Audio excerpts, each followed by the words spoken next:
These are the stories of two women, Lani and Gita, and some of the important rights they have. Lani's story. Lani is a woman with an intellectual disability who enjoys a job at a bakery owned by her family. But one day, a co-worker assaulted her. Lani's boss didn't believe her. Now, Lani is afraid to go to work, but she is also afraid of losing her job.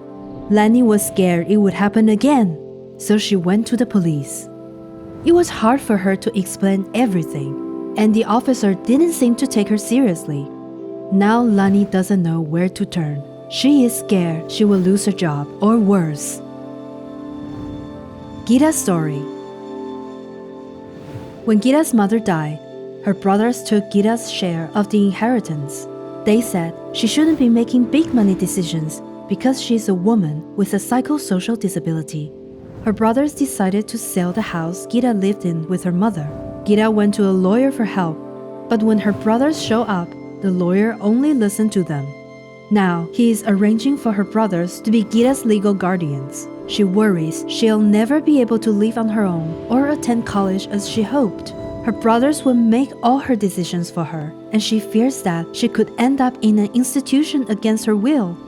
Women like Lani and Gita have the right to access justice just like everyone else.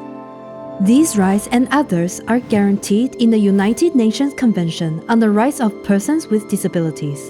In this treaty, there are 3 important rights to ensure women with disabilities are respected as equals and treated fairly. First, the right to access justice. Article 13 of the Convention on the Rights of Persons with Disabilities.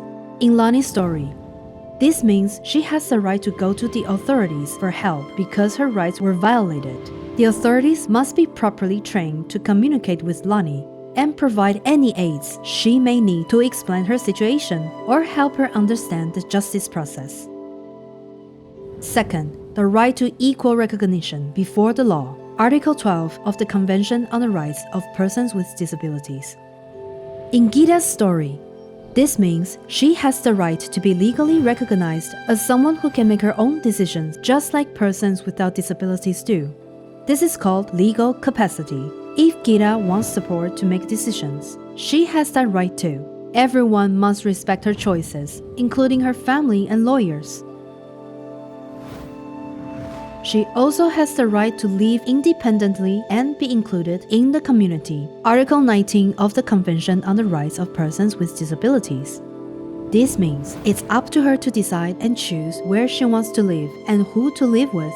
She also has the right to get an education and be part of the community in the ways she chooses. The Convention on the Rights of Persons with Disabilities outlines important rights for women with disabilities. They must be respected, protected, and fulfilled so that women with disabilities like Lani and Gita can enjoy their rights, have their legal capacity recognized, and get access to justice on an equal basis with others, creating a more just society for all.